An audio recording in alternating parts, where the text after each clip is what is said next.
Hezbollah, Hamas, Houthi, Iran, Islamic resistance force, Islamic jihadist force, ఇంతమంది Israel దెబ్బకు వణికిపోతున్నారు. మామూలు వణుకు కాదు. ఎటు నుండి ఎప్పుడు ఎలా దాడి చేస్తుందో తెలియదు. అసలు తమ అనుపానులు వాళ్ళకి ఎలా తెలుస్తున్నాయో తెలియదు ఇజ్రాయెల్ వాళ్ళకి. ఎందుకంటే హమాస్ చీఫ్ హనియే చచ్చిపోయింది ఎక్కడ? ఇరాన్ లోపల. ఇరాన్ సైన్యం చేతిలో ఉండగా చచ్చిపోయాడు. ఇరాన్ సైనిక గెస్ట్ హౌస్లో ఉండగా చచ్చిపోయాడు. అదే సమయంలో వాళ్ళ సైనికాధికారి ఇది హమాస్ దగ్గర ఉండగా చచ్చిపోయాడు. ఇదే పాలస్తీనాలో చచ్చిపోయాడు. ఆ తర్వాత లెబనాన్లో ఉంటున్నటువంటి చీఫ్ లేచిపోయాడు.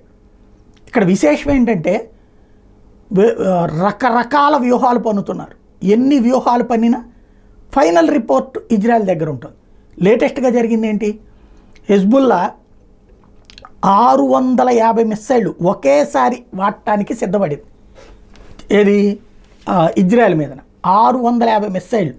ఎందుకని అంటే వాళ్ళ ఐరన్ డోమ్ ఏదైతే ఉందో అది 300 మిస్సైల్ కంటే ఎక్కువ వస్తే కనిపెట్టలేకపోతుంది. ఎందుకంటే దాన్ని డిజైన్ చేసింది 300 హయ్యెస్ట్ అనమాట. 300కి 300 రియాక్ట్ అవుతుంది.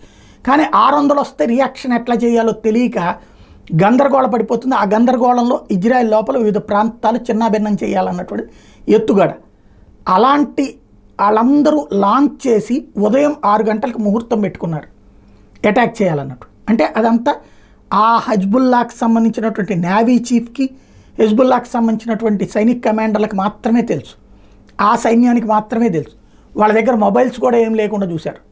కానీ ఏమైందంటే 6 గంటలకు అటాక్ అనుకుంటే 5:45కి ఇజ్రాయెల్ వచ్చి యుద్ధ విమానాలు వచ్చి అటాక్ చేసింది.